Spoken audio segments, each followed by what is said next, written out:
अस्सलाम वालेकुम नाज़रीन, आप देख रहे हैं बलोच टीवी और मैं अब्दुल रज़ाक बलोच। इंतहाई दुख और अफसोस के साथ ये बात आप तमाम दोस्तों के गोश गुजार करता चलूँ कि तमाम बलोचों के अजीम सरदार, अजीम जर्नैल मीर चाकर आज़म रिंद बलोच, जिनका मकबरा उकाड़ा के नवा सतगरा में है और जिसकी ज़बू हाली के ऊपर मुतअद्दिद बार तमाम दोस्तों ने और बलोच लीडरान ने आवाज़ उठाई और पिछले साल मरहूम व मगफूर वज़ीर आला पंजाब सरदार उस्मान बुज़दार के वालिद मोहतरम सरदार फ़तेह मोहम्मद बुज़दार साहब ने भी मकबरे का विज़िट किया और उनकी ज़बू हाली के ऊपर नोटिस लेते हुए वज़ीर आला पंजाब के नोटिस में यह बात डाली और उसके ऊपर 10 करोड़ रुपए का फंड जारी हो गया, जिससे मकबरे की ताज़ीन और आइश रेनोवेशन शुरू हो गई।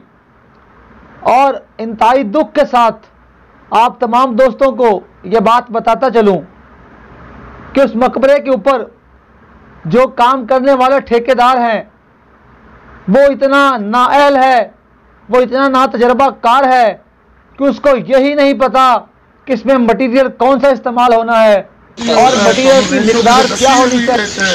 इंजीनियर ने भी कितना चुनना तो किवें हैगा ਤੁਹਾਡਾ ਸੁਪਰਵਾਈਜ਼ਰ ਕਿਹੜਾ ਹੈ? ये जी मटीरियल बना रहे हैं ਤੁਹਾਡੇ सामने। ਤੁਹਾਡਾ ਨਾਮ ਕੀ ਸੀ? मोहम्मद अमीन नाम है। अमीन। हाँ जी। ਇਹਨੂੰ ਸੁਪਰਵਾਈਜ਼ ਕਰ ਰਹੇ हाँ जी। हैं की रेशो है जरा? रेशो सर जी मटीरियल जिन्ने को इस्तेमाल होना उस हिसाब ਨਾਲ ਬਣਾਇਆ। ਯਾਰ ਇਹ ਜਵਾਬ ਨਹੀਂ ਹੈਗਾ। ਜਵਾਬ ਹੁੰਦਾ ਵੀ ਇਹਦੇ ਵਿੱਚ ਇੰਨੇ ਪਰਸੈਂਟ ਇਹ ਪੈਂਦੀ ਹੈ, ਆਹ ਚੀਜ਼ ਹੈ, ਇਹਦੀ ਲਾਈਫ ਟਾਈਮ ਇਹਦੀ ਇੰਨੀ ਹੋਏਗੀ। ਕਿਉਂਕਿ ਇਹਦੇ ਵਿੱਚ ਨਾ ਜੀ ਮੇਰੀ ਗੱਲ ਸੁਣੋ, ਇਹਦੇ ਵਿੱਚ ਅਗਰ ਤੁਸੀਂ ਕਹੋ ਇਹਦੇ ਵਿੱਚ ਦਾਲਾਂ ਵੀ ਇਸਤੇਮਾਲ ਹੁੰਦੀਆਂ ਨੇ। ਜਿਹੜਾ ਮਕਬਰਾ ਦੇ ਵਿੱਚ ਜਾਂ ਜਿਹੜਾ ਸਾਰੇ ਕਦੀਮਾਂ ਦੇ ਵਿੱਚ ਜਿੰਨਾ ਵੀ ਮਟੀਰੀਅਲ ਹੁੰਦਾ ਉਹਦੇ ਵਿੱਚ ਤਾਂ ਸਾਰੀਆਂ ਦਾਲਾਂ ਵੀ ਨੇ। ਤੁਹਾਨੂੰ ਇਹਦਾ ਪ੍ਰੋਟੋਕੋਲ ਪਤਾ ਹੈ?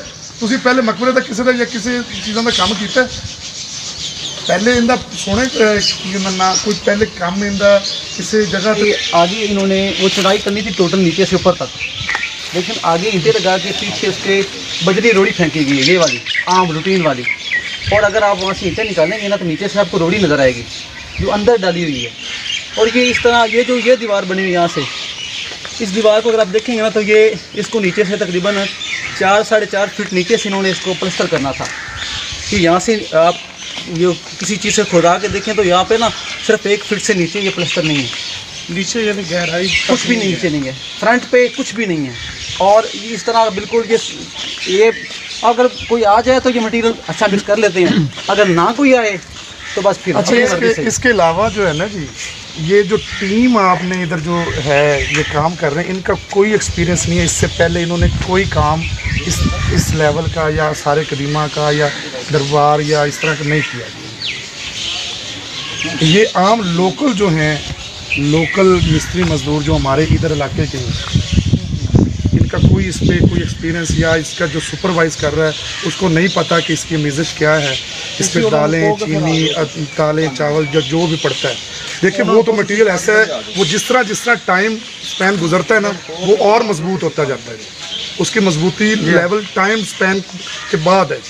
तो ये तो आपके सामने ही नहीं, ये तो फिर वो प्रैक्टिस करें ना करें ये तो उसके वजह से एक बारिश आई और ये हालात आपके सामने, अगर एक बारिश और आ गई असल में ये काम को कंप्लीट करके चले जाएंगे आगे वो अपना के लिए ना जी बड़ी मेहनत लगी है जी। ये बड़ा इग्नोर होता है, ये हर दौर में हर द्वार में ये चीज़ें होती नहीं। इसके पीछे बड़ी काविशें हैं, लेकिन उस काविशें करने के बाद ये फिर हम वहीं पे खड़े हैं तो फिर उसका प्रैक्टिस का फायदा नहीं। ऐसा नहीं है वहीं पे खड़े, टेक्निकल स्टाफ नहीं है इस पर। जो मेन कंप्लेंट कर लेना, मेन हम चीज़ डिस्कस कर लें सेंटर पॉइंट कि यहाँ पे कोई सुपरवाइज करने के लिए कोई इंजीनियर या मटेरियल के चेक एंड बैलेंस कोई चीज़ नहीं।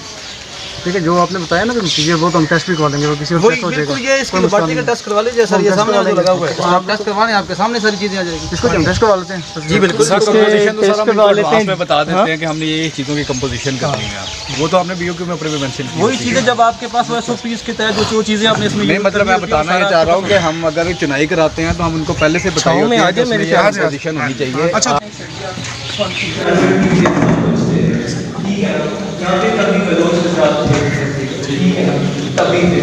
अब ये जो मटीरियल है, ये जब काम स्टार्ट की है, एक दफ़ा इन्होंने वैसे रखा था इसको, क्योंकि इसकी ये इसलिए है क्योंकि ये साइड इसकी लगनी है अब साइड वाले हाथ पहुँचने वैसे तो उसको पर चढ़ के हाथ पहुँचेगा।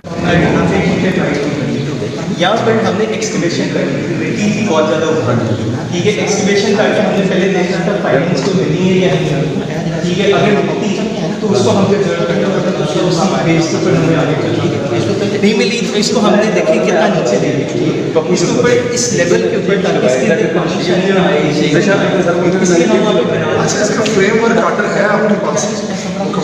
फ्रेमवर्क ऑर्डर मतलब इसका जो इसमें काम इस तरह करेंगे, इसका जो तरीके का जो नालियाँ सोलह बनाता है उसी उठा के ले आए कि ये आपने काम ही करना है कर दे, या कुछ स्पेसिफिक इसकी टीम होती है? ये कौमी असासा है जी, इसको उसकी नज़र से उसी चीज़ से देखिए। ये सामने बड़े मुश्किल से सरदार फतेह मुजदार साहब को इधर बड़े भागे हैं जी, इसके मुतालिक बड़ी आए, उन्होंने उनकी काविश से ये सारे मामला। तो पहले तो मैं सरदार फतेह मुजदार साहब जो हमारे बुज़ुर्ग थे वो इधर मकबरे पे आए, उन्होंने इस मकबरे की रेनोवेशन के लिए अपने बेटे सरदार उस्मान बुज़दार साहब से रिक्वेस्ट की कि आप इसको रेनोवेशन करवाएं।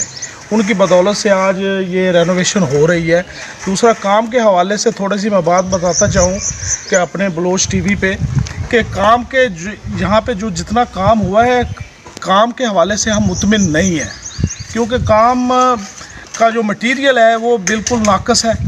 उस मटीरियल के अंदर बिल्कुल जो आप कह लें कि भी नाकस काम क़यादत के साथ इधर पूरा विज़िट हुआ है और जो टेक्निकल स्टाफ है उनको भी इधर हायर किया गया है।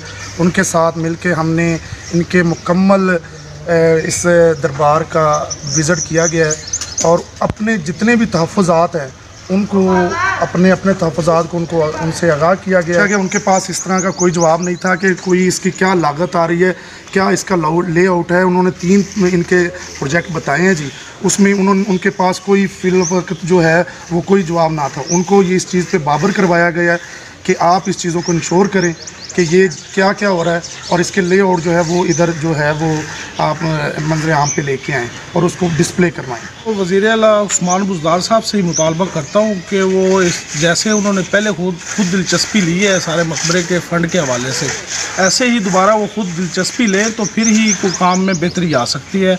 अदरवाइज़ अगर इनके ठेकेदारों पे और इन डिपार्टमेंट के पे लोगों पे छोड़ा गया तो ये मकबरे का बहुत बड़ा नुकसान हो सकता है।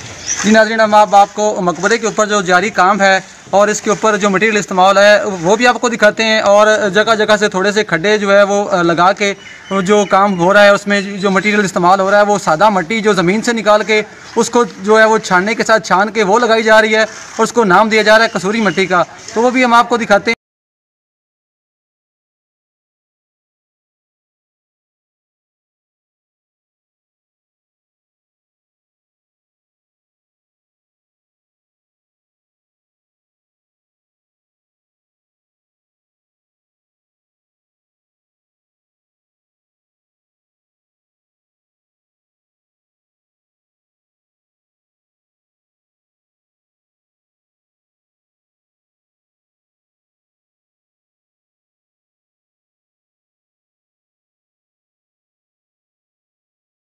जी नाज़रीन, यहाँ पे टेक्निकल स्टाफ का आज विज़िट किया गया और टेक्निकल स्टाफ के पास अंजुमन फलाह बहबूद बलोचा के किसी भी सवाल का कोई पायदार जवाब और मस्बत जवाब नहीं था।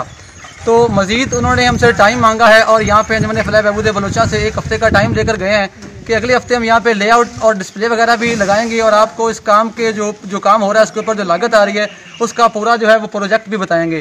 कैमरामैन टीम के साथ अब्दुल रज़ाक बलोच टीवी सतगरा।